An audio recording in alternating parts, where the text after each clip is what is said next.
ये जो मजार यानी कब्र जो है शहंशाह औरंगजेब बादशाह की है।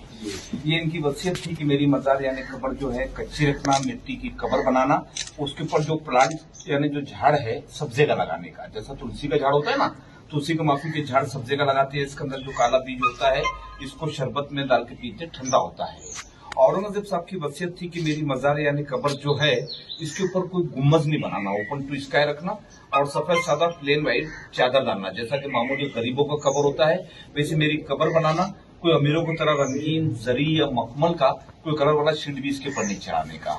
ये जो मार्बल का जाली दिखाई दे रहा है, इसके पहले यहाँ पर इसी किस्म की ओरिजिनल लकड़ी की जाली थी, मिट्टी का फर्श था। लेकिन ये हैदराबाद के जो निजाम नवाब थे तो उन्होंने ये लॉर्ड कर्नल साहब के बहुत ही रिक्वेस्ट करने पर 1921 यानी 1921 में ये मार्बल का जाली और ये फर्श संगमरमर का बना दिए। औरंगजेब साहब की लास्ट विल थी कि मेरी कब्र सिर्फ 14 रुपया 12 आने में बनाने का। तो उस जमाने में ये पूरे हिंदुस्तान के शहंशाह रहने के बाद ये अपना से टोपी सीते थे, कुरान शरीफ की नकल करते थे उस जमाने में।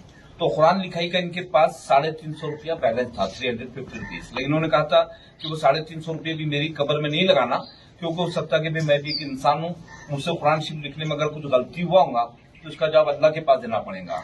इसलिए सब पैसा उन्होंने गरीबों में और फकीरों में तकसीम कर दिए थे और अपने बड़े लड़के को बुला के ये वसीयत किए थे कि चाहे मेरी कब्र कैसी भी बने, जो मेरी टोपी सिलाई का 14 रुपया 12 आना है उसी में मेरी कब्र बनाना, तो हुकूमत का भी पैसा मेरी कब्र में नहीं लगाना। इनका जन्म जो हुआ था तो ये 1616 में पैदा हुए थे गुजरात यानी दाहोद में, और इनका इंतकाल 1707 में अहमदनगर के अंदर हुआ, पूना के पास।